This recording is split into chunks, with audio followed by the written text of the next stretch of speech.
राधा तू बड़े भागी,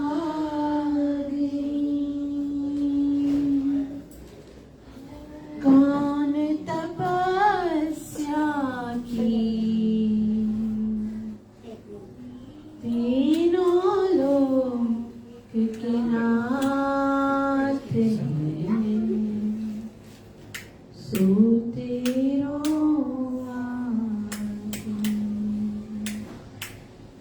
जय राधा माधव जय कुंज बिहारी,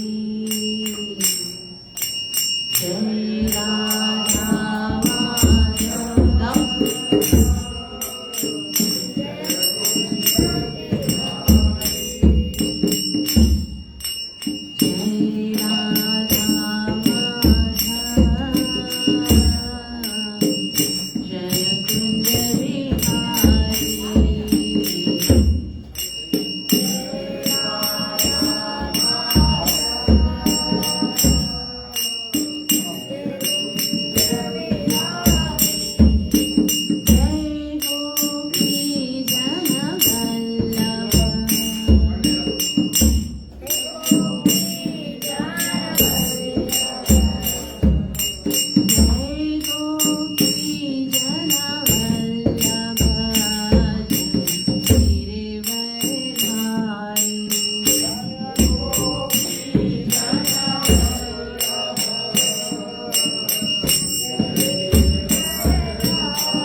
विनाशक नृसिंहदेव भगवान की, भक्तवत्सल नृसिंहदेव भगवान की, भक्त शिरोमणि प्रहलाद महाराज की। हमारे भक्ति जीवन में जो संकट है, जो रुकावटें हैं, उन सबको नृसिंहदेव भगवान दूर कर दें, यही आशा करते हुए हम सब नृसिंह जो भी भक्ति जीवन में जिसके कष्ट आ रहे हैं वो सब कष्ट दूर हो जाए और सरलता से आध्यात्मिक जीवन की ओर उन्नति कर सके। ओम अथ श्री प्रहलाद कृत श्री नरसिंह कवचम वक्षे प्रहलादेनोदितं पुरा सर्वरक्षाकरं पुण्यं सर्वोपद्रवनाशनं सर्वसम्पत्करं चैव स्वर्गमोक्षप्रदायकं ध्यात्वा नृसिंहं देवेशं हेमसिंहासनस्थितं विवृतास्यं त्रिनयनं शरदिन्दुसमप्रभं लक्ष्म्यालिङ्गितवामाङ्गं विभूतिभिरुपाश्रितं चतुर्भुजं कोमलाङ्गं स्वर्णकुण्डलशोभितं पुरोजशोभितोरस्कं रत्नकेयूरमुद्रितं तप्तकाञ्चनसङ्काशं पीतनिर्मलवाससं इन्द्रादिसुरमौलिस्तस्फुरन्माणिक्यदीप्तिभिः विराजितपदद्वन्द्वं शङ्खचक्रादिहेतिभिः गरुत्मता च विनयात् स्तूयमानं मुदान्वितं स्वहृत्कमलसंवासं कृत्वा तु कवचं पठेत् नृसिंहो मे शिरः पातु लोकरक्षात्मसम्भव सर्वगोपीस्तम्भवास बालं मे रक्षतो धनीं नृसिंहो मे शिरः पातु लोकरक्षात्मसम्भव गोपीस्तम्भवास बालं मे रक्षतो धुनीं नृसिंहो मे शिरः पातु सूर्याग्निलोचन स्मृतिं मे पातु नरहरि मुनिवर्यस्तुतिप्रिया नासां मे सिंहनासस्तु मुखं लक्ष्मीमुखप्रिया दीपः पातु नृसिंहो रसना मम वक्त्रं पात्व इन्दुवदन सदा प्रह्लादवन्दिता नृसिंहा पातु मे कण्ठं स्कन्दौ भूभरणान्तकृत् दिव्यास्त्रशोभितभुजौ नृसिंहा पातु मे भुजौ करौ मे देववरदो नृसिंहा पातु सर्वतः हृदयं योगिसाध्यस्य निवासं पातु मे हरि मध्यं पातु हिरण्याक्ष वक्षकुक्षिविदारण नाभिं मे पातु नरहरि स्वनाभि ब्रह्म संस्तुतः ब्रह्माण्डकोटयः कट्यां यस्यासौ पातु मे कटिं गुह्यां मे पातु गुह्यानां मन्त्राणां गुह्यरूपधृक् ऊरू मनोभव पातु जानुनी नररूपधृक् जङ्गे पातु धराभार हर्तायु सौनृकेसरी सुरराज्यप्रद पातु पादौ मे नररीश्वरः सहस्रशीर्षा पुरुष पातु मे सर्वशस्तनु महोग्रह पूर्वतः पातु महावीराग्रजोऽग्नितः महाविष्णु दक्षिणे तु महातु नैऋतो पश्चिमे पातु सर्वेषु दिशि मे सर्वतोमुख नृसिंहा पातु वायव्यां सौम्यां भीषणविग्रह ईशान्यां पातु भद्रो मे सर्वमङ्गलदायक संसारभयदः पातु मृत्योर्मृत्युनिकेसरी इदं नृसिंहा कवचं प्रह्लादमुखमण्डितं भक्तिमान् यः पठेत् नित्यं सर्वपापैः प्रमुच्यते पुत्रवान् धनवान् लोके दीर्घायुरुपजायते यं यं कामयते कामं तं तं प्राप्नोत्य संशयं सर्वत्र जयमाप्नोति सर्वत्र विजयी भवेत् भूम्यन्तरिक्ष दिव्यानां ग्रहाणां विनिवारणं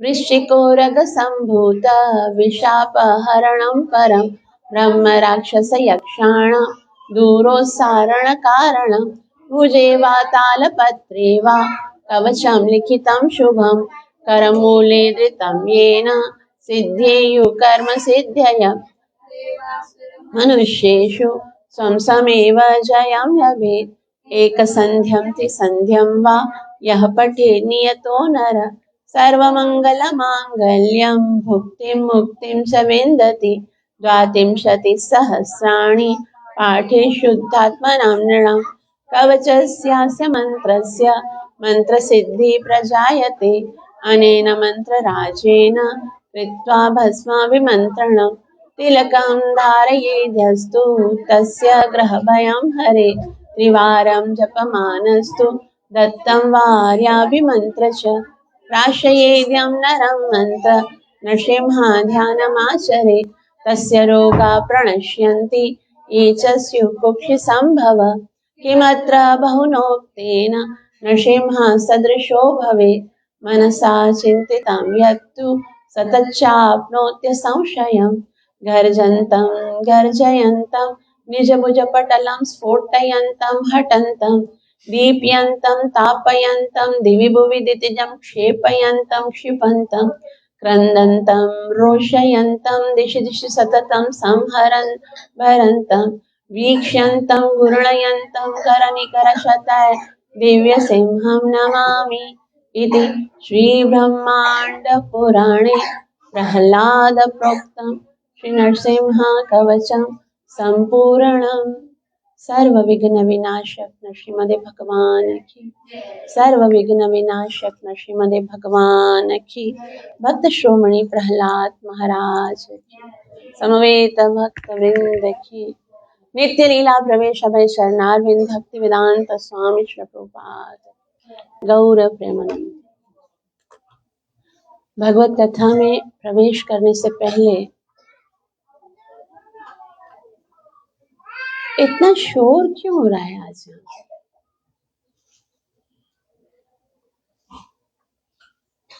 जब हम कथा में आते हैं ना तो सबसे बड़ा अपराध ये होता है कि हमारी वजह से दूसरों की कथा डिस्टर्ब होती है, इसलिए कृपया शांति का दान दीजिए।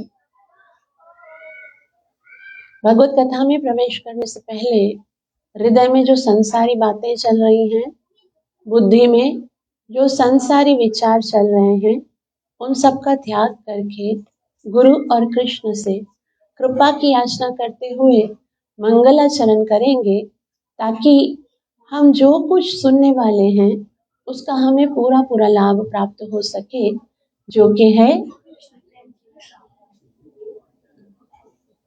ओम नमो भगवते वासुदेवाय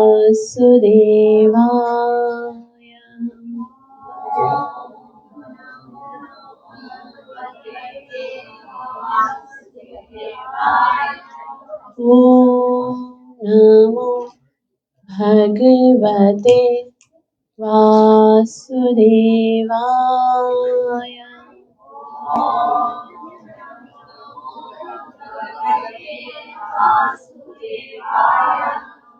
ओम नमो भगवते वासुदेवाय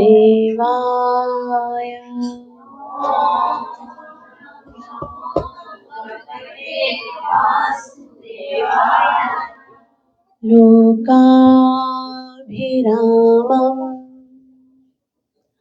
रणरङ्गधीरम् राजीवनेत्रम् रघुवंशनाथम्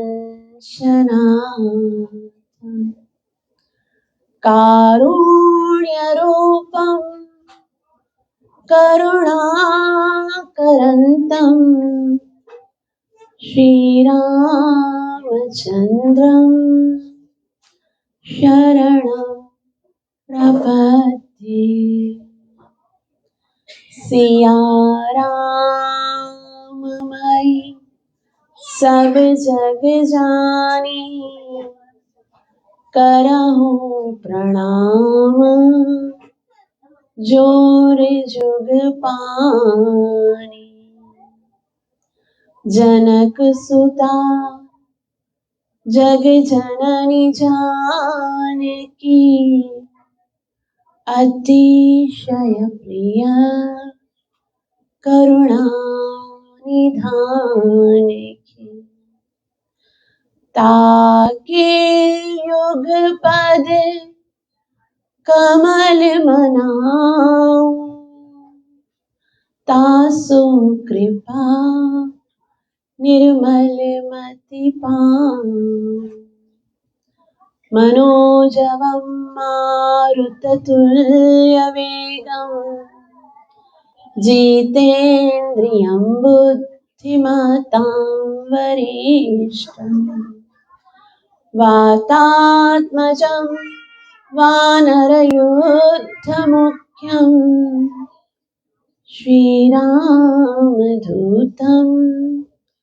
शरणं प्रपद्ये बुद्धिहीन तनु जानकी सुमिरो पवन कुमार बल बुद्धि विद्या देहु मोहे हरौ कलेश विकार श्री गुरु चरण सरोज रज निज मन मुकुर सुधार वरुणो रघुवर विमल जसु जोदायक फल सियावर रामचंद्र की राधावर कृष्ण उमापति महा पवन सुत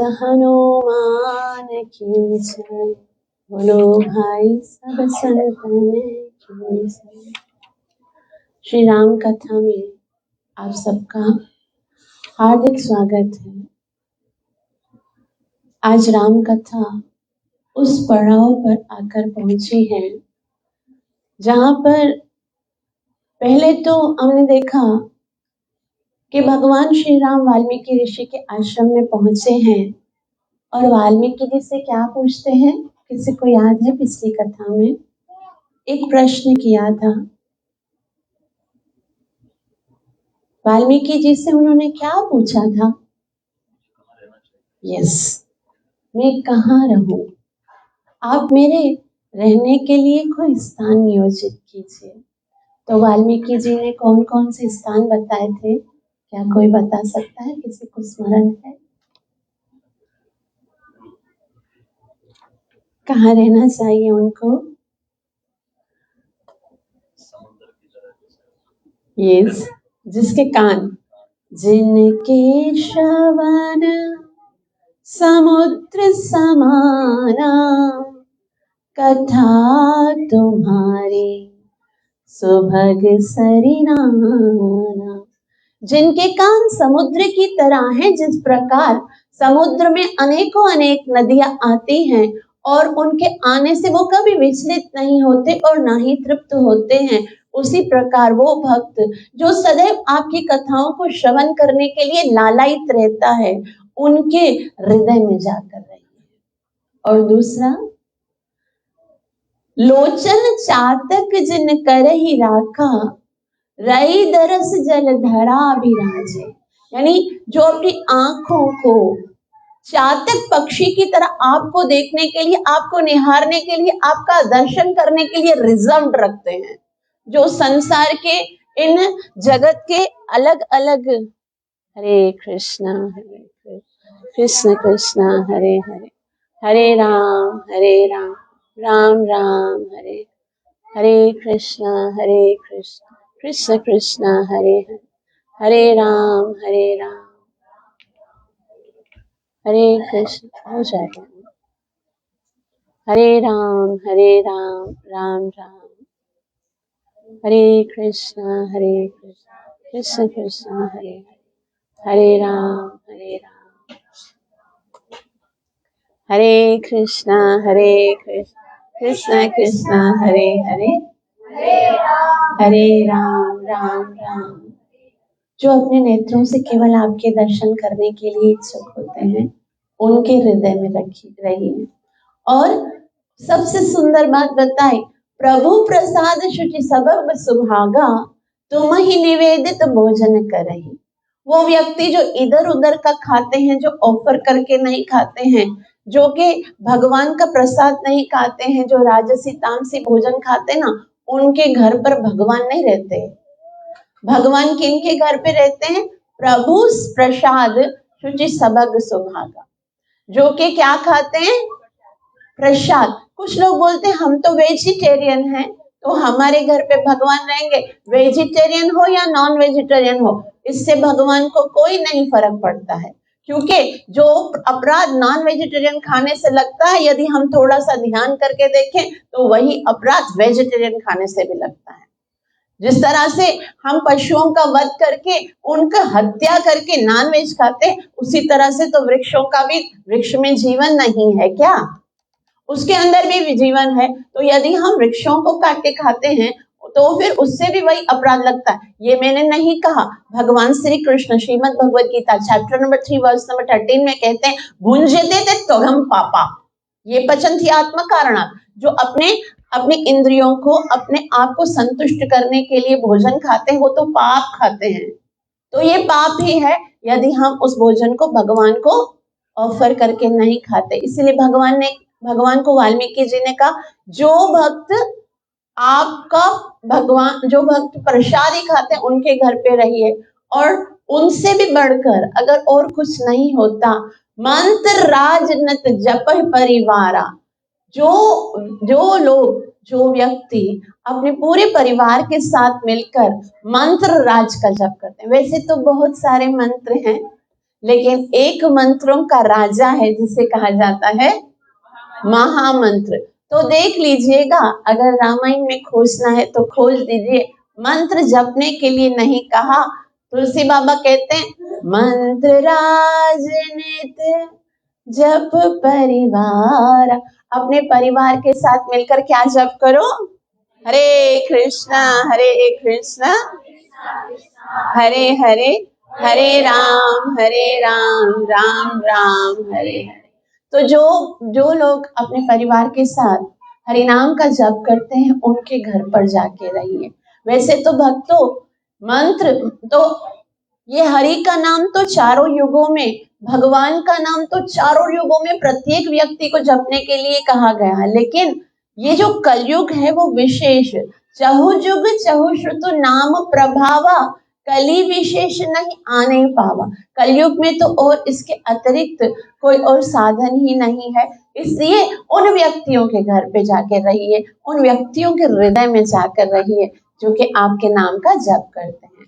और शीस नवाही सुर गुरु पद देखी, और वो व्यक्ति जैसे ही अपने गुरु को देखते हैं, वैष्णव को देखते हैं, भगवान को देखते हैं, अपना सर झुकाते हैं, उनके हृदय में जाके रहिए। करनित करे नाम राम पद पूजा, जो अपने हाथों से सदैव भगवान की पूजा करते हैं, भगवान की आरती करते हैं, भगवान की सेवा करते हैं, भगवान के लिए सुंदर फूल बनाते हैं, आरती बनाते हैं, भगवान के लिए वस्त्र बनाते हैं, उनके हृदय में जाके रहिए। चरण राम तीर्थ चली जाए, वो जो व्यक्ति जो अपने चरणों से उन तीर्थों की यात्रा करते, उनके घर पे जाके रहिए। तो बहुत बहुत स्थान बताए, लेकिन श्री राम ने कहा वो तो ठीक है, लेकिन अभी मैं जंगल में आया हूं ना, तो आप मुझे ये बताइए कि इस वन में मेरे लिए कोई सुटेबल स्थान हो जहां पर मुझे मेरे पिताजी ने 14 वर्ष वनवास के लिए रहने के लिए आज्ञा दी है, तो इस वन में मेरे लिए कौन सा स्थान है?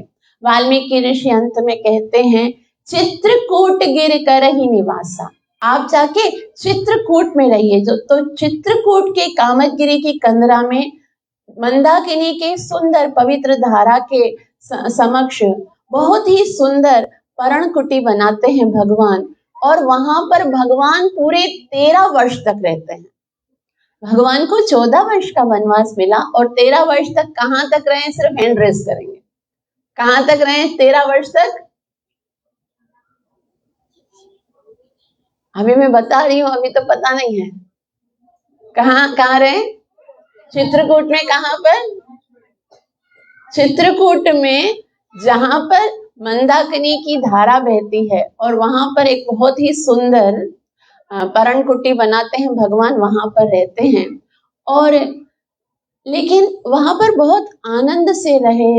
लक्ष्मण जी ने बहुत अच्छी सी कुटिया भी बनाई है और बस एकदम एक सुंदर सा वातावरण है। लेकिन एक दिन भी 13 वर्षों में एक दिन भी ऐसा नहीं बीता हो जब श्री राम को अयोध्या की याद ना आई हो, जब अपनी माताओं की याद नहीं आई हो, जब पिता दशरथ की याद नहीं आई हो, जब भरत की याद ना आई हो। जब जब रात हो जाती थी ना, लक्ष्मण जी लक्ष्मण जी श्री राम के चरण दबाते दबाते लक्ष्मण के समक्ष तो श्री राम सो जाते थे और कहते थे, लखन अब जाओ तुम भी विश्राम करो। लेकिन 14 वर्षों में लक्ष्मण जी कभी विश्राम नहीं करते थे। श्री राम के सो जाने के बाद पहरा देते थे और देखते थे राम तो जाग रहे हैं। थोड़ी देर के बाद उनको जागा हुआ देखने के लिए वो अंदर आते थे कि कहीं कोई असुविधा तो नहीं है। तो देखते थे कि राम तो छोटे बच्चों की तरह बिलक बिलक कर रो रहे हैं। और उनको रोता हुए देख के लक्ष्मण जी पूछते थे, भैया क्या बात है, आप इतना दुखी क्यों हैं, आप अभी तक जाग क्यों रहे हैं, सब ठीक तो है ना, आप इतना क्यों रो रहे हैं, क्या कष्ट है आपको। तब श्री राम कहते हैं, लखन मोहे को केकई नंद की याद सता रही है, मुझे मेरा भरत याद आ रहा है। आपको पता है भगवान का स्वभाव क्या है?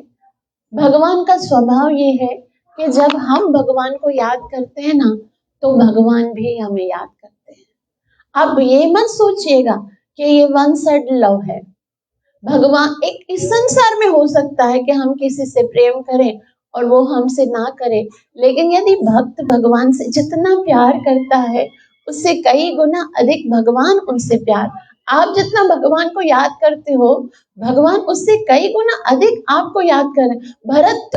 और अभी जब भगवान वन में है और भगवान के ऊपर जो बीत रही भरत को पता नहीं है, भरत तो ननिहाल में है लेकिन वो वहां पर बेचैन हो रहे हैं। मुझे वो कहते शत्रुघ्न पता नहीं क्यों मुझे बार बार रोना आ रहा है, पता नहीं क्यों मुझे दुख हो रहा है। कोई दुख नहीं है, सब कुछ सब सही चल रहा है, लेकिन मुझे समझ में नहीं आ रहा है, मेरा दिल कर रहा है मैं फूट फूट कर रोऊं। उधर से भरत रो रहे हैं, भरत को रोने की इच्छा हो रही है, उधर से श्री राम रो रहे हैं। तो अब गोस्वामी जी इस प्रसंग को सुमित्र की ओर लेके जाते हैं। तो यहाँ पर हम भगवान को चित्रकूट में रहने देते हैं और आइए गोस्वामी जी के कलम के साथ अयोध्या की ओर चलते हैं। वो अयोध्या जहां पर राम का अभिषेक होने वाला था, उस अयोध्या में अब मातम छा गया है। क्योंकि अब सुमित्र जी जैसे ही विदा लेकर जाते हैं और वहां पर जैसे ही वापस आते हैं, परंतु उनका हृदय इतना ज्यादा दुखी है, उनको समझ में नहीं आ रहा है कि मैं वहां पर जाकर क्या कहूंगा। कितनी आशा के साथ मुझे महाराजा दशरथ ने भेजा था कि सुमित्र तुम राम को वन दिखा के वापस लेके आना, मैं क्या कहूंगा। फिर सोचते ना कि नहीं नहीं, मैं मंत्री हूँ और मंत्री का ये कर्तव्य है, मैं राजा को समझा दूंगा, प्रजा को समझा दूंगा, प्रजा के समस्त अयोध्या वासियों को समझा दूंगा, मैं मंत्री हूँ, ये मेरा कर्तव्य है। लेकिन मैं माता कौशल्या को क्या कहूंगा जब वो मुझसे पूछेगी मेरा राम कहाँ है। सुमित्र तुम लखन को, तुम मेरी सीता को वापस नहीं लेके आए, तो मैं उन्हें क्या कहूंगा। ऐसा सोचते सोचते आगे बढ़ रहे हैं। सुमित्र जी गुहा के चरणों में गिरकर रोने लगते हैं और कहते हैं आज मैं हार गया हूँ। और मैं सोचता था कि मैं तो राम का बहुत बड़ा भक्त हूँ, लेकिन आज मुझे पता चला मेरे हृदय में भक्ति नहीं है, मेरे हृदय में भगवान के प्रति कोई प्रेम नहीं है, क्योंकि राम को उधर वन में छोड़कर मैं जिंदा वापस आ गया। राम को छोड़कर आते समय तो मेरे प्राण निकल जाने चाहिए थे, राम से दूर होकर भी मैं जी रहा हूं ना, इसका एक ही कारण है, मैं राम से प्यार नहीं करता, मैं राम के प्रति मेरा कोई भाव नहीं, मेरा कोई राम के प्रति कोई आसक्ति नहीं है। क्योंकि जल में बहुत सारे जीव रहते हैं, जल में तो मगरमच्छ भी रहता है, कछुआ भी रहता है, लेकिन वो जल के बगैर भी रह सकते हैं, मतलब वो जल से प्रेम नहीं करते। लेकिन यदि किसी मछली को जल से निकाल दिया जाता है तो वो तड़प तड़प के मर जाती है। उसी तरह से भक्त वही है जो विरह में मर जाए। तो मैं तो यहाँ पर राम के बिना जी रहा हूँ, इसका मतलब है मेरे हृदय में राम के प्रति कोई भी प्रेम नहीं है। तो ऐसे करते करते आगे बढ़ते हैं। सुमित्र जी अयोध्या में पहुंचते हैं। सारी प्रजा एक ही प्रश्न लेकर उनकी ओर निहार रही है, राम कहाँ है? राम नहीं आए, राम को छोड़ के आए। सारी प्रजा को समझाते समझाते सुमित्र जी महाराज दशरथ के पास जाते हैं। महाराज दशरथ सुमित्र को देखकर हृदय इतना आनंदित हो जाता है कि सुमित्र आ गया, मतलब राम भी आया होगा। वो पूछने लगे, सुमित्र सुमित्र राम कहाँ है? राम कहाँ है? लखन कहाँ है? वैदेही कहाँ है? सुमित्र जी सारी घटना बताते हैं। प्रभु हम यहाँ से निकले, पहले दिन हम तमसा नदी के तट पर रहे, फिर श्रृंगवेरपुर में पहुंचे। राम ने वहां पर श्रृंगवेरपुर में एक वृक्ष के पत्तों से दूध निकाला और अपनी जटाओं को बांध लिया। और फिर जैसे ही कौशल्या ने सुना है कि राम ने वनवासी का वेश धारण करके जटाओं को बांध लिया, कौशल्या तो वहीं पर मूर्छित हो गई। और महाराजा दशरथ अपना धीरज खो बैठे और पूछने लगे, तो क्या राम तुम्हारे साथ वापस नहीं आया? राम वापस नहीं आया? तो सुमित्र जी हिचकिचाते हुए बोले, नहीं नहीं महाराज, मैं राम को वापस ना ला सका, बस यही सुनना था। जब इतना सुना महाराजा दशरथ बोलने लगे, बस सुमित्र, अब मैं और कुछ नहीं बोल पाऊंगा, अब मैं जी नहीं पाऊंगा, अब मैं यहाँ ज्यादा समय नहीं रह सकता। सुमित्र तुम राज्य का ध्यान रखना, भरत आएगा तो उसका राज्याभिषेक कर लेना, मैं तो जा रहा हूँ। राजा के हृदय में धीरे धीरे चेतना समाप्त होने लगी। सुमित्र सुमित्र ऐसे कहते हुए वो मूर्छित होके गिरने लगे। सुमित्र जी ने महारानी को बोला कि आप वशिष्ठ जी को बुलाइए, क्योंकि स्थिति बहुत गंभीर हो गई है। और उस समय गोस्वामी तुलसीदास कहते हैं, राम राम कही राम राम, राम राम कही राम, तनु परिहरि रघुवर वरण, राव गए सुरधाम। बस महाराजा दशरथ के मुख से केवल राम राम, मेरे राम राम ऐसे कहा और उन्होंने प्राण त्याग दिए। यहाँ पर भगवान श्री कृष्ण भगवत गीता में एक बहुत ही सुंदर सिद्धांत देते हैं। भगवान कहते हैं 10.9 में, मत चित्ता मत गतः प्राणा बोधयन्तः पर। वो भक्त जो मेरा विरह बर्दाश्त नहीं कर पाते हैं और मुझसे दूर रहते ही उनके प्राण निकल जाते हैं, तो दशरथ जी ऐसे भक्तों में जब तक जिए केवल राम के लिए जिए, जब तक जिए केवल राम की प्रतीक्षा और राम को आनंद करने के लिए।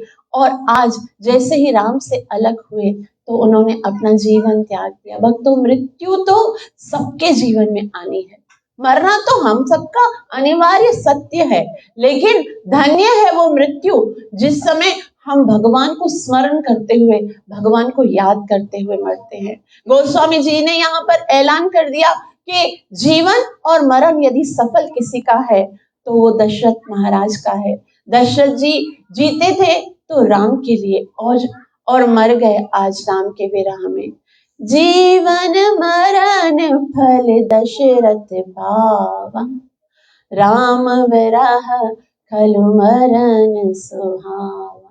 तो जीवन और मृत्यु का फल आज दशरथ ने पाया है, और धन्य है ये मृत्यु जो राम को स्मरण करते करते आज उनके प्राण निकल गए हैं। सारी अयोध्या आज शोक में डूब गई है। सब कोई के नेत्रों से केवल जल की धाराएं निकल रही हैं। वो अयोध्या जो कल दुल्हन की तरह सज रही थी, आज वो शमशान बन गई है। प्रत्येक घर में मातम है, प्रत्येक हृदय रो रहा है। केकई तो आनंदित है।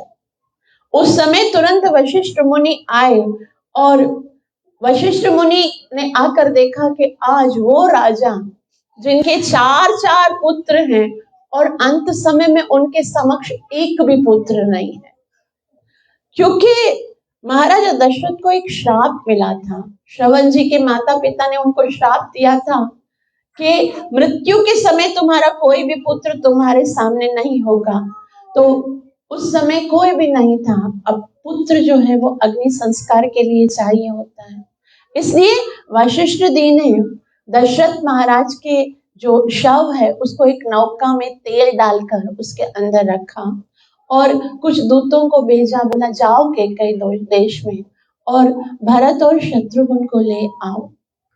और वहां पर भरत जी वैसे ही विचलित हो रहे थे कि कुछ तो बहुत बुरा हो रहा है, इतने अपशकुन हो रहे हैं, क्या ऐसा हो गया है अयोध्या में, क्या मेरा भाई श्री राम तो उनको तो कोई कष्ट नहीं हुआ। फिर सोचते नहीं नहीं, राम को कैसे कष्ट हो सकता है, राम तो सुखी, और फिर मुझे क्यों दुख हो रहा है। ऐसे सोचते सोचते जैसे ही अयोध्यापुरी से दूत आया, वो जल्दी जल्दी से बोला हाँ हाँ जल्दी चलो, आज कैकेयी देश से अयोध्या का रास्ता उन्हें बहुत ज्यादा बड़ा दिख रहा है और वो सोच रहे कब ये रास्ता समाप्त होगा। रास्ते में पूछते हैं दूतों से, दूत कुछ नहीं बताते क्योंकि वशिष्ठ जी की आज्ञा नहीं। आके देखा पूरी अयोध्या सुनी सुनी है, सब दुखी हैं, कोई तो बात है, मुझे कोई तो बताए आखिर हुआ क्या है इस अयोध्या में। सबसे पूछते हैं, कोई वर्णन नहीं मिलता, तो डायरेक्ट से जाते हैं कैकेयी मैया के रूम में और कैकेयी से पूछते हैं बताइए मैया हुआ क्या है, आज अयोध्या में इतना मातम है, आखिर आप मुझे बता क्यों नहीं रही हैं कि क्या हुआ है, मुझे जल्दी बताइए वरना मेरे प्राण निकल जाएंगे। तब कैकेयी कहती है बेटा कुछ नहीं हुआ, बहुत बहुत बुरा होने वाला था, लेकिन तात बात में सकल सवारी, बहुत कुछ बुरा होने वाला था लेकिन मैंने सब कुछ ठीक कर दिया। तभी भरत जी ने कहा क्या होने वाला था मैया, मैं समझा नहीं, ऐसा क्या हुआ था। तो बोला मैं मंत्रा सहाय बेचारी, ये बेचारी मंत्रा है, शुक्र इसने टाइम पर बता दिया और इसकी सहायता से मैंने सब कुछ सेट कर दिया, अब तुम्हें चिंता करने की कोई आवश्यकता नहीं। तो राम ने कहा अयोध्या में ऐसा तो क्या बिगड़ गया था माता जो तुमको और इस मंत्रा को ठीक करना पड़ा।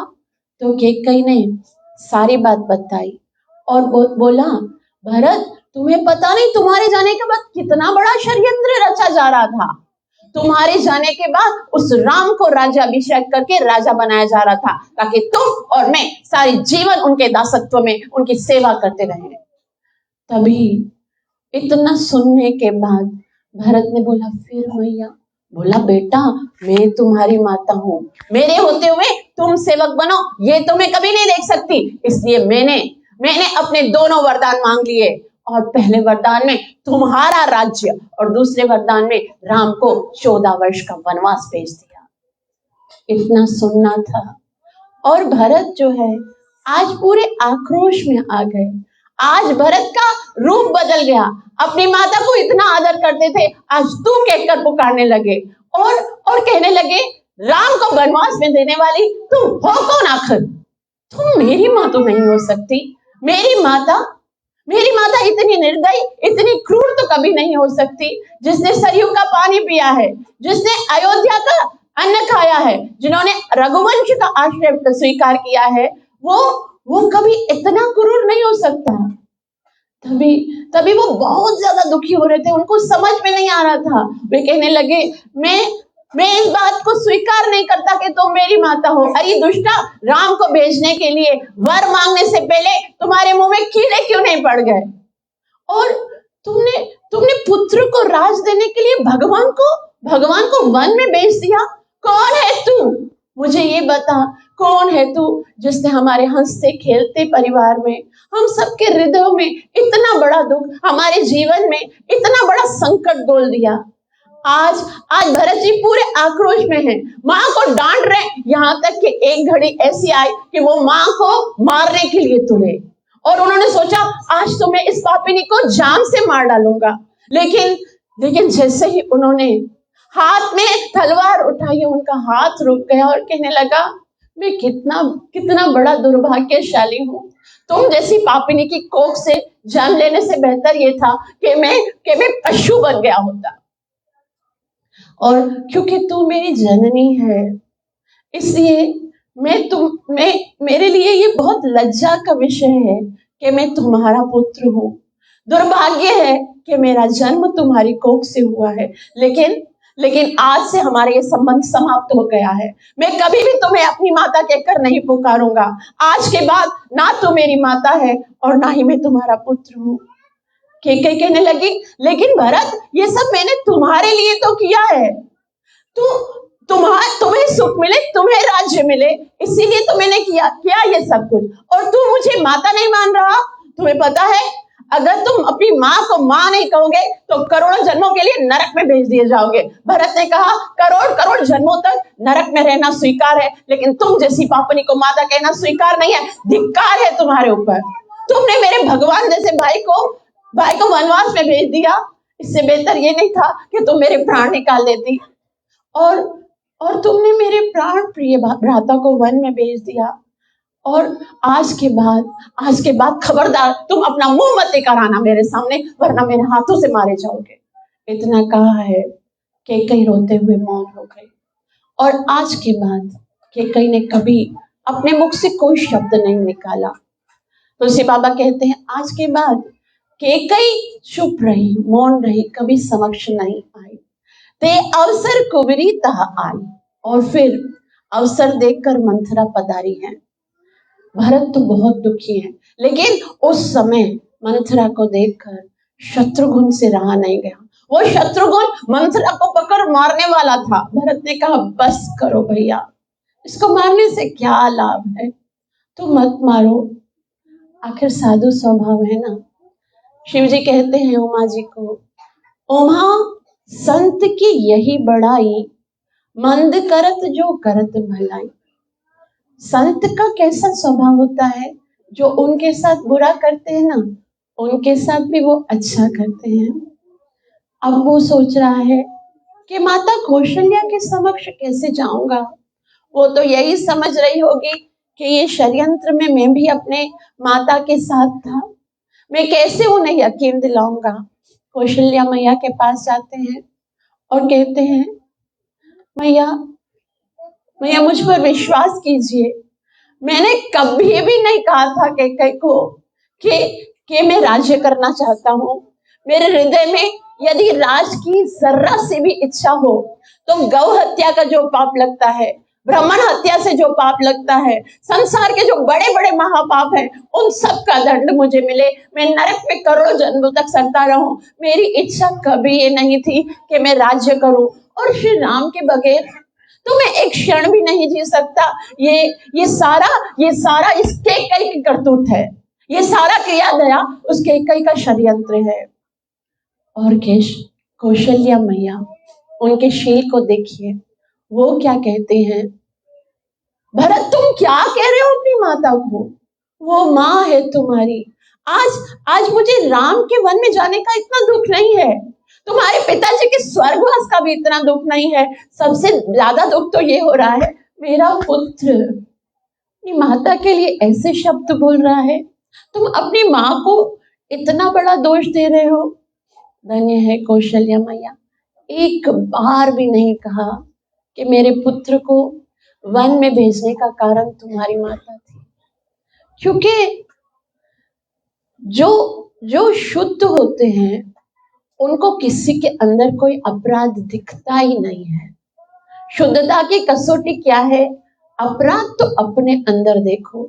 जब कभी दूसरों के अंदर अपराध दिखे ना, तो इसका कारण ये है कि हमारा अपराध ही सामने आ रहा है। तो कौशल्या मैया बहुत ही सुंदर उपदेश देते हुए कहती हैं कि केकई का कोई दोष नहीं है, उसकी बुद्धि तो मंथरा ने बिगाड़ी है। लेकिन मंथरा का कोई दोष नहीं है, क्योंकि सरस्वती माता ने स्वयं उसके मुख पर बैठकर उसे ऐसा करवाया। लेकिन देखो, सरस्वती माता का भी कोई दोष नहीं है, क्योंकि देवताओं ने उससे ये करवाया। भरत, तुम देवताओं को भी दोष ना देना, क्योंकि देवताओं का कोई दोष नहीं है, क्योंकि ये तो भगवान की इच्छा है। लेकिन देखो, भगवान की ओर से निराश मत होना, भगवान को दोष मत देना, क्योंकि ये तो सब हमारे अपने कर्मों का दोष है। घूम फिर के बात आती है हमारे अपने ऊपर। आज आप सबके जीवन में कोई ना कोई कष्ट होगा, कोई ना कोई दुख होगा, लेकिन उसका कारण हमको सामने वाला दिखता है। लेकिन शास्त्र कहता है कोई किसी को दुख नहीं दे सकता, कोई कुछ किसी को कष्ट नहीं दे सकता। ये कष्ट तो हमारे अपने कर्मों के होते हैं, जो किसी के माध्यम से मिलते हैं। तो आज आज कौशल्या मैया कहती है हमारी अयोध्या लुट गई है, बर्बाद हो गई, उसका कारण हम ही है, क्योंकि हमने कोई ऐसा अपराध किया होगा जो राम का सानिध्य नहीं मिला। भगवान का सानिध्य किसी पापियों को थोड़ी मिलता है। हमने ही कोई अपराध किया होगा जो आज राम हमें छोड़कर चले गए हैं। तो इतना कहकर कौशल्या मैया भरत जी को आलिंगन करके रोती हैं। रोते रोते रात गुजर जाती है। दूसरे दिन वशिष्ठ जी समस्त अयोध्या वासियों को बुलाते हैं और कहते हैं भरत को कि भरत, अब तुम्हें राज्य संभालना होगा। भरत ने कहा, नहीं नहीं गुरु महाराज, मैं भूल कर भी स्वप्न में भी राज्य नहीं संभाल सकता। सबने समझाया कि देखो, राम और लक्ष्मण है नहीं, शत्रुघ्न छोटा है, यदि राज्य नहीं संभाला गया तो फिर राज्य में उत्पात होगा, इसलिए आपको राजा बनना पड़ेगा। कौशल्या ने समझाया, वशिष्ठ जी ने समझाया, भरत जी ने नहीं माना। भरत जी ने ना कहा कि नहीं, मैं राज्य नहीं करूंगा। एक बार आप मुझे देखते हो, मैं कितना पतित हूँ, मैं कितना गिरा हुआ व्यक्ति हूँ, मैं कितना अभागा हूँ, कितना दुर्भाग्यशाली हूँ। एक बार कैकेयी ने मेरा नाम क्या ले लिया, मेरा भाई वनवास में चला गया, मेरा पिता मृत्यु स्वर्गवास में चला गया, एक बार मेरा नाम लेने से इतने बड़े अपशकुन हो गए हैं। अगर मैं राजा बन गया तो क्या क्या होगा, आप सोच सकते हो। आप लोग हट मत कीजिए, मोही राज हटई जहु होई जवही।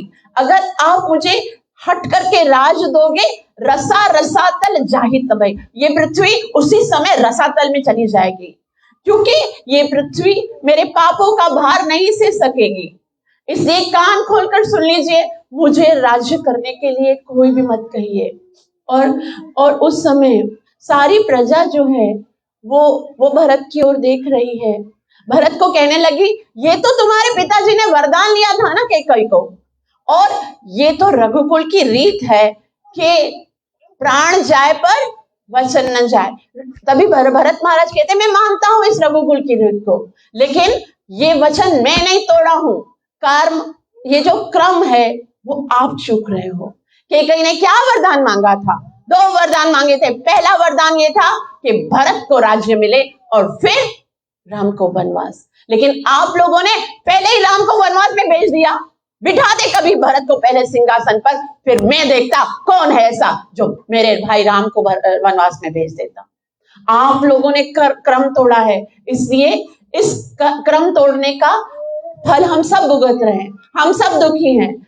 तो एक बार अगर भरत जी यहाँ पर सब समझा रहे हैं, लेकिन भरत जी ने कहा, नहीं, मैं राजा नहीं बनूंगा, और मैं तो जा रहा हूं, मैं तो अपने भाई राम के पास जा रहा हूं, जिसको अपने दुर्भाग्य की सीमा को खत्म करना है, जिसको अपने जीवन में सौभाग्य बढ़ाना है, जो पुनः अपने राम को वापस लेकर आना चाहता है, चलो मेरे साथ। तो इतना सुनते ही सारी अयोध्या जैसे मानो फिर से प्राण आ गए कि भरत जब जाएगा तो अवश्य भरत राम को वापस कैसे भी करके लेकर आ गया। सब तैयार होने लगे, तीनों माता है वो तैयार हो गई, सारे अयोध्या वासी जो हैं वो तैयार हो गए। आज सब लोग राम को वापस लेने के लिए जा रहे हैं, लेकिन कुछ लोग हमारे जैसे हैं, वो बोलते हैं भाई हम तो बहुत बिजी हैं, हम नहीं जा सकते। भरत पूछने लगे, आप क्यों नहीं चल रहे हो? भरत को कहा, आप बहुत धन्य हैं, आप जा सकते हो, लेकिन हम नहीं जा सकते। तभी भरत ने पूछा क्यों नहीं जा सकते? उन्होंने कहा क्योंकि हमारे बच्चों के एग्जाम्स हो रहे हैं ना, हम भला कैसे चल सकते हैं। तो कुछ लोगों ने कहा हम नहीं जा सकते। भरत ने कहा क्यों? बोला ऑफिस का काम इतना सारा है, हमको छुट्टी नहीं मिलेगी, हम नहीं जा सकते। और कुछ कहने लगे हम नहीं जा सकते। भरत ने कहा क्यों? बोला घर का ध्यान कौन रखेगा, हम चले जाएंगे। तभी तभी भरत एक सिद्धांत देते हैं। तुलसी बाबा कहते हैं, भरत ने कहा जल जाए तुम्हारी ऑफिस, जल जाए तुम्हारा घर बार, जल जाए मर जाए तुम्हारी संतान, अगर वो राम के और तुम्हारे बीच में आती है। जरहु सो संपत्ति सरन, सुहृद सुख मात पित, सन्मुख होई जो राम पद, करई न सहस सदाई। जला दो संपत्ति को जो भगवान के मिलने में बाधा बनती है। धर्म, अर्थ, काम, मोक्ष, इन सब का लाभ क्या है? आपने आज तक जो कुछ कमाया है, जो कुछ संपत्ति है, जो कुछ संबंधी है, वो इसीलिए तो है कि आपके मनुष्य जीवन को सार्थक करने के लिए, भगवत प्राप्ति करने के लिए, भगवत प्रेम प्राप्त करने के लिए सहायता बने। लेकिन अगर वही संपत्ति, वही धन, वही संतान अगर आपके और भगवान के प्रेम में सहायता करने के बदले में बाधा बनते हैं, तो उनका जीना आपके किस काम का? जलाकर राख कर देना चाहिए उस शरीर को, उस संपत्ति को, उस धन को, उसको जो कि हमारे राम के बीच में बाधा बनते हैं। तो कभी लोग बोलते हैं भाई समाज है, हम कैसे नाम ले सकते, हम कैसे तिलक लगाए, हम कैसे हरि कथा करें। ये समाज ने हमको दिया क्या है? वास्तव में भक्तों, हम इस संसार में मनुष्य बन के आए हैं केवल भगवत प्राप्ति के लिए। और जो भी इस भगवत प्राप्ति में हमारा सहायता करता है ना, वही हमारा सच्चा मित्र है। और जो बाधा बनता है वही हमारा सबसे बड़ा शत्रु है। और इसी यही कहते हुए जो भरत महाराज है वो आगे बढ़ते हैं। यात्रा शुरू होती है। कुछ लोग रथों पर बैठ के चलते हैं, कुछ घोड़ों पर। जो माताएं हैं उनको डोली में बिठाया जाता है। लेकिन भरत जी पैदल चल रहे हैं, पैरों में कोई पादुका नहीं है और पैदल चल रहे हैं। एक दिन हुआ, 2 दिन बीते, 3 दिन, चलते चलते यात्रा आगे जा रही है। रास्ते में कई कंकर, पत्थर और कांटे हैं। तो देखा सबने कि भरत जी के चरण जो हैं उनमें से रक्त निकल रहा है, पस निकल रहा है, पत्थर चुभ रहे हैं, कांटे चुभ रहे हैं। कौशल्या ने एक अनुचर को भेजा और कहा भरत को बोलो रथ पर बैठकर चले। भरत ने कहा नहीं, मैं रथ पर नहीं चढ़ूंगा। तभी तभी वहां पर मंत्री ने कहा कि आप राजा हैं, आपके पैर में छाले पड़ गए हैं, रक्त निकल रहा है, आप रथ पर बैठिए। भरत ने कहा नहीं, जिस मार्ग पर मेरे भाई नंगे पांव चले हैं वहां मैं रथ के ऊपर कैसे चल सकता हूँ? ये तो मेरा दुर्भाग्य है कि जहां पर मेरे प्रिय राम ने चरण रखे हैं वहां पर तो मुझे अपना हृदय निकाल कर रख देना चाहिए। मेरा दुर्भाग्य है कि मैं पांव से चल रहा हूं, मुझे तो चाहिए कि मस्तक के बल पे चलो, लेकिन मेरी भक्ति में कमी है जो मुझे यहाँ पर पैर रख के चलना पड़ रहा है। परंतु यहाँ पर वो सब कहते हैं कि आप तो राजा हो, हम सब बहुत दुखी हैं। तब वे कहने लगे वो कहते हैं आपका दुख सहा नहीं जाता। भरत कहते हैं कि ये कष्ट तो जो सेवक होता है उसके जीवन में तो कष्ट होना ही चाहिए। भरत एक सिद्धांत देते हैं, सेवक सुख चहो मान भिखारी, यानी कि जो सेवक है जो सुख की इच्छा करता है, अगर वो सेवक बनकर भी सुख की इच्छा करता है तो वो अपने स्वामी को कभी खुश नहीं कर सकता। सेवक का तो कार्य ही रही है कि स्वामी को सुखी रखने के लिए अपने जीवन में जो कुछ कष्ट है उसको बर्दाश्त करे। तो अगर वो अपने स्वामी को सुखी करना चाहता है तो उसे अपने कष्टों को सहना पड़ेगा। अगर वो अपने स्वामी को खुश करने के लिए नहीं बल्कि अपनी इच्छाओं को पूरा करने के लिए सेवक अपने आप को बनाता है कि मैं सेवक हूं लेकिन मेरी इच्छा पूरी होनी चाहिए, मेरा स्वामी जो है वो ऐसा करे, तो वो तो सेवक जो है वो तो कभी भी अपने स्वामी को प्रसन्न नहीं कर सकता। सेवक को सुखी रहना शोभा नहीं देता। व्यभिचारी को कभी मोक्ष प्राप्त नहीं होता, भिखारी को कभी मान प्राप्त नहीं होता। इसलिए मुझे अपने राम के आदर्श के ऊपर चलने दो। धीरे धीरे ये यात्रा श्रृंगवेरपुर जाती है और भरत के साथ इतनी बड़ी चतुरंगनी सेना को देखकर वहां पर जो निषाद राज गोह हैं उनको शंका हो जाती है कि शायद ये भरत जो है वो इतनी बड़ी सेना लेकर वो युद्ध करने के लिए जा रहा है। उसी समय सारी नगरी को सबको तैयार कर देते हैं, बोलते हैं आज हमारा जीवन श्री राम के नाम पर कुर्बान हो जाना चाहिए। राम से युद्ध करने के लिए भरत सेना लेकर जा रहा है। हे निषादो, सब लोग हाथों में शस्त्र ले लो।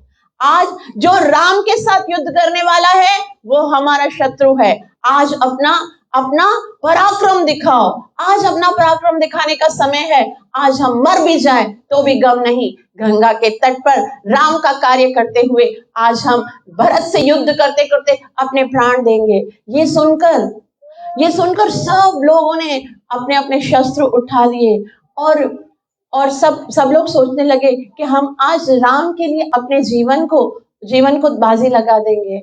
और ऐसे करते करते सब लोग जब तैयार हो गए, उससे पहले निषाद राज ने कहा पहले थोड़ी भरत की परीक्षा लेनी चाहिए। तो भरत के सामने जैसे ही भरत आते हैं तो बहुत सारे भोजन रखते हैं कि भाई आप हमारे राजा हो, भोजन स्वीकार कीजिए। भरत ने कहा नहीं भाई, मेरा उपवास है।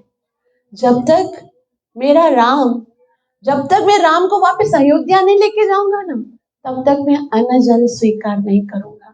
निषाद राज ने देखा ये तो कितना प्रेम करता है राम से और शरणागत हो गया और साथ हो ले कि हम भी चलेंगे राम को वापस लेने के लिए।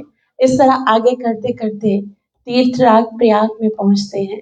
त्रिवेणी संगम में स्नान करते हैं और भरत बहुत ही सुंदर प्रार्थना करते हैं। कहते हैं हे तीर्थराज प्रयाग, त्रिवेणी संगम, आज तक आपके इस पवित्र जल में स्नान करने के बाद कोई खाली हाथ नहीं गया है। और ये मुझे पता है कि सूर्य वंशों में आज तक किसी ने किसी से भीख नहीं मांगी है, लेकिन मैं अपने दोनों हाथ जोड़कर आपसे भीख मांगता हूँ।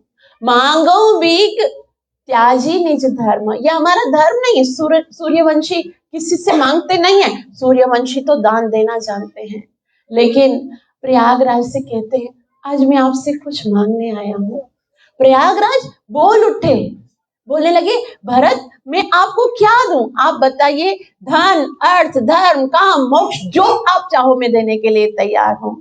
तभी भरत कहते हैं अर्थ न धर्म न काम रुचि।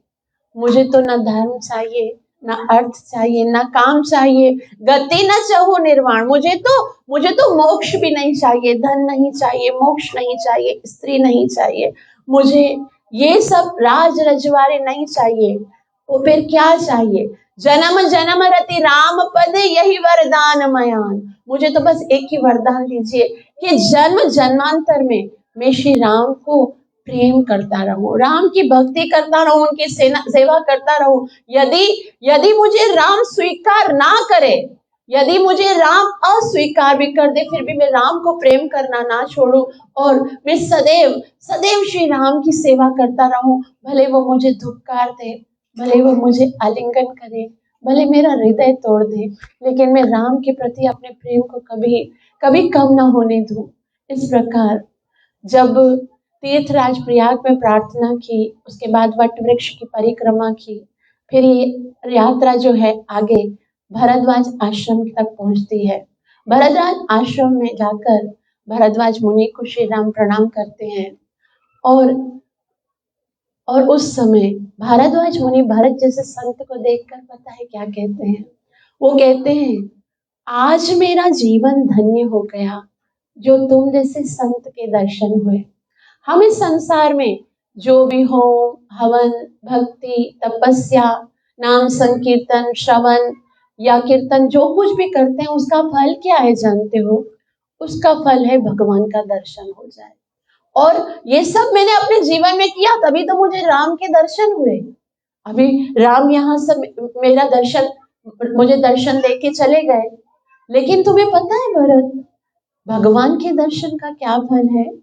राम के दर्शन का फल ये है कि तुम जैसे शुद्ध वैष्णव का दर्शन प्राप्त हो। आज आज मुझे भगवत दर्शन का लाभ प्राप्त हो गया है, इसलिए मुझे आपका दर्शन प्राप्त हुआ है। तो इतना आशीर्वाद लेने के बाद भरत जो है वो चित्रकूट की ओर पधार रहे हैं। और चित्रकूट की ओर जैसे ही जाते हैं, कुछ वीर आकर राम और लखन को बता रहे कि कोई बहुत बड़ी सेना आ रही है, इतने सारे रथ हैं, घोड़े हैं, हाथी हैं और बहुत बड़ी बड़ी ध्वजा है, पताका है, कोई शायद यहाँ पर आक्रमण करने के लिए आ रहा है। तभी लक्ष्मण ने कहा ये कौन हो सकता है। तभी दूसरा व्यक्ति जो है वो आके बताता है और कोई नहीं, ये तो सूर्यवंशी की पताका है, पताकाओं में सूर्यवंश का चिन्ह है, इसका मतलब है भरत ही सेना लेकर, भरत और शत्रुघ्न सेना लेकर यहाँ पर आ रहे हैं। राम सोचने लगा, राम शांत हो गया क्योंकि राम तो भरत को जानते हैं। उन्होंने सोचा अगर भरत आके यहाँ पर रोने बैठ गया कि राम तुम्हें वापस चलना पड़ेगा, तो मैं उसकी बात को कैसे टालूंगा, और अगर मैं उसकी बात को मान लिया तो फिर मैं अपने वचन को कैसे पूरा करूंगा। राम तो यही सोच रहे थे। लखन लाल से रहा न गया और लखन खड़े हो गए राम के पास और कहने लगे मैं यही जानता था, मुझे पता था ये भरत यही करेगा। और अनेकों दिनों से जो लावा उसके हृदय में, जो क्रोध भरा हुआ था, वो आज उबल कर सामने आ गया और कहने लगा मुझे क्षमा कीजिए भ्राताश्री, मैं आज बिना आज्ञा के आपके समक्ष बोल रहा हूँ। और ये मुझे पता था ये भरत जो है वो निष्कंटक राज्य प्राप्त करने के लिए आया है। भरत ये सोच रहा है कि राम अकेला है और राम के पास जाऊंगा, उसके साथ युद्ध करूंगा, उसे मार डालूंगा, एक क्षत्र राज्य प्राप्त करूंगा। उसे किसी ने बताया नहीं कि राम अकेला नहीं है, उसका भाई लक्ष्मण उसके साथ है। प्रभु आज आप कुछ मत बोलिएगा, आज आप कुछ नहीं बोलेगा। तभी राम ने कहा नहीं नहीं नहीं लखन, तुम ऐसा मत कहो, भरत बहुत अच्छा है, भरत ऐसा कभी सोच भी नहीं सकता। लखन कहने लगे अच्छा था, लेकिन जब किसी को राज्य मिल जाता है ना, जब किसी को राज्य का नशा हो जाता है ना, उसके बाद उसके अंदर कितना अहंकार आ जाता है, मान प्रतिष्ठा का कितना लोभ आ जाता है, वो बिगड़ जाता है। अब उसे राज्य प्राप्त हो गया, अयोध्या का राज्य प्राप्त करके भी संतुष्ट नहीं हो गया, अभी वो एक छत्र राजा बनना चाहता है। क्योंकि ये जो धूल होती है ना, धूल जब तक पांव में होती है ना तब तक सही होती है, लेकिन जब ऊपर आती है तो वो आंखों पे पड़ती है और वो हमारे लिए कष्ट का कारण बनती है। ये भरत आपके चरणों की धूल जो है वो हमारे ऊपर आना चाहते हैं। तभी वो लक्ष्मण कहते हैं आप क्या समझते हो, विष की लता पर कभी अमृत का फूल नहीं खिल सकता है, आखिर वो पुत्र तो उस केकई का ही है ना। इसलिए ये आप नहीं समझते ये कितनी कुटिलता है उनके हृदय में। ये सेना लेकर अगर कुटिलता नहीं होती उसके हृदय में तो अकेला आता ना, हाथ जोड़कर आपको बोलता चलो हमारे साथ। आज ये सेना लेकर आया है, इसीलिए तो आया है कि वो आपके साथ युद्ध करना चाहता है। कितना दुष्ट है आप नहीं जानते, क्योंकि आपके स्वभाव में इतना प्रेम है तो आपके हृदय में आपको लगता है सारे अच्छे हैं, लेकिन आप उसकी कुटिलता को नहीं जानते हैं। और ऐसे कहते कहते और कहने लगे आपको नहीं पता है, आप ये मत समझना कि मैं अपने लिए दुखी हूँ, आप ये नहीं समझना कि मैं वनवास में आया हूं तो मैं तो आपके साथ कहीं पर भी रह लूंगा, लेकिन आप और भाभी जब इस कंकर और कांटों वाले पथ पर चलते हैं, मेरा हृदय छलनी छलनी हो जाता है, मेरा हृदय टुकड़े टुकड़े हो जाता है जब आप लोग रात को भूखे सोते हो। आज आपको कुछ नहीं बोलना है। और ये कहकर लखन जी जो है वो अपनी जटा बांधते हैं, कमर पर तरकश लगाते हैं, धनुष हाथ में लेते हैं और श्री राम को प्रणाम करके परिक्रमा करके बाहर जाते हैं।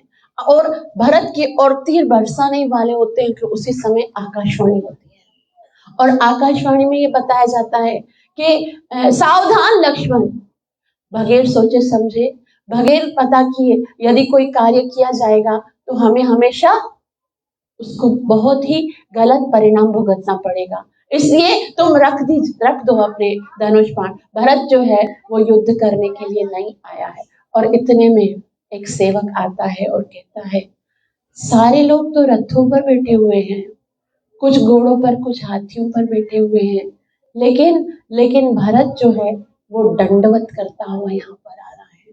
क्योंकि जैसे ही चित्रकूट की सीमा आरंभ हुई है, अब भरत जो है वो दंडवत करते करते आगे बढ़ रहा है। और अब वो किस तरह से श्री राम को पुनः अयोध्या में लेकर जाने में सफल होता है, वो हम अगली दफा पढ़ेंगे। आप सबका बहुत बहुत आभार जो इतना प्रेम से श्रवण किया। कृपया मुझे आशीर्वाद दीजिए कि मैं अपनी सेवा और साधना को अच्छे से कर सकूं और हरि नाम में रुचि लेकर गुरु और कृष्ण को प्रसन्न कर सकूं। ग्रंथराज श्रीमद् भागवतम महापुराण की नित्य लीला प्रवेश में चरणारविंद भक्ति वेदांत स्वामी श्री प्रभुपाद की सर्व विघ्न विनाशक नृसिंहदेव भगवान की श्यावर रामचंद्र भगवान की गौर प्रेमानंद। हरे कृष्णा कृष्णा कृष्णा हरे हरे, हरे राम राम राम हरे हरे, हरे कृष्णा कृष्णा कृष्णा हरे हरे, हरे राम राम राम हरे हरे, हरे कृष्णा कृष्णा कृष्णा हरे हरे, हरे राम राम राम हरे हरे। कलयुगाधार हरे कृष्ण महामंत्र की युद्धार हरे नाम संकीर्तन की लाखों का कुछ क्षण के लिए हरि नाम का कीर्तन करेंगे, उसके बाद परिक्रमा।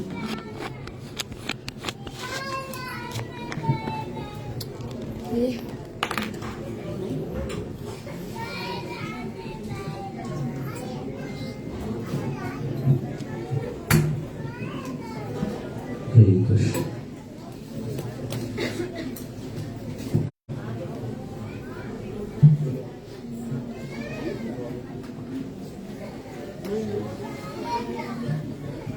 हरे कृष्ण।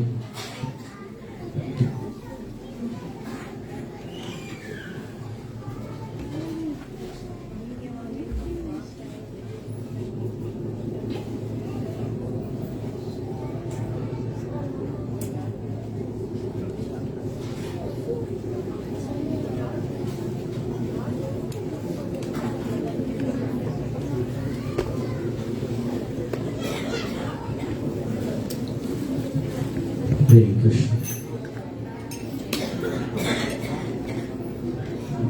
श्रीला महाराज की, श्रीला प्रभुपाद महाराज, नरसिंहदेव भक्तिलाल महाराज की, जय गौर।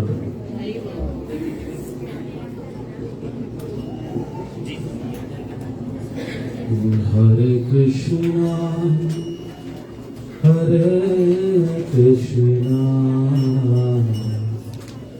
कृष्ण कृष्ण हरे हरे, हरे राम राम राम हरे हरे, हरे Krishna Krishna Hare Hare,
Ram Hare Hare.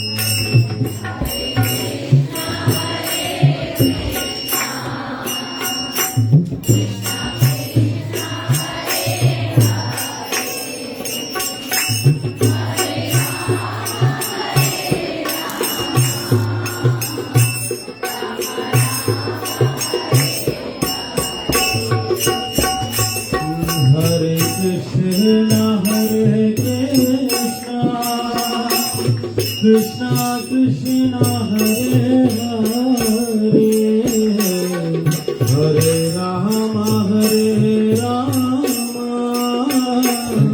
Rama Rama Hare Hare Hare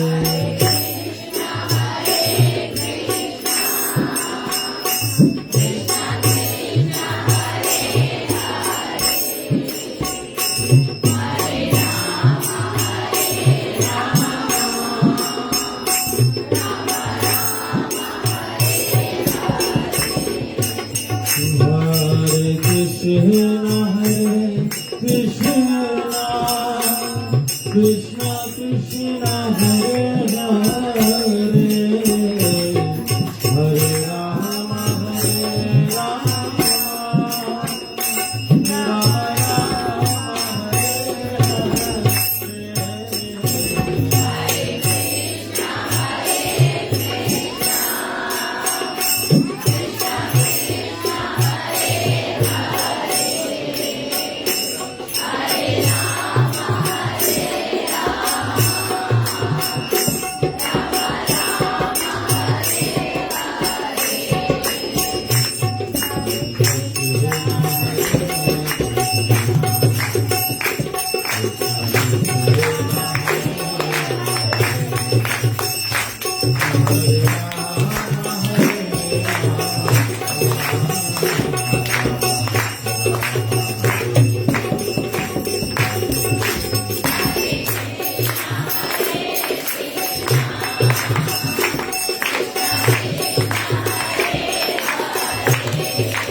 महामंत्री की जय, सुंदर महाप्रभु की जय, महाप्रभु की जय, भक्तलाल महाराज की जय।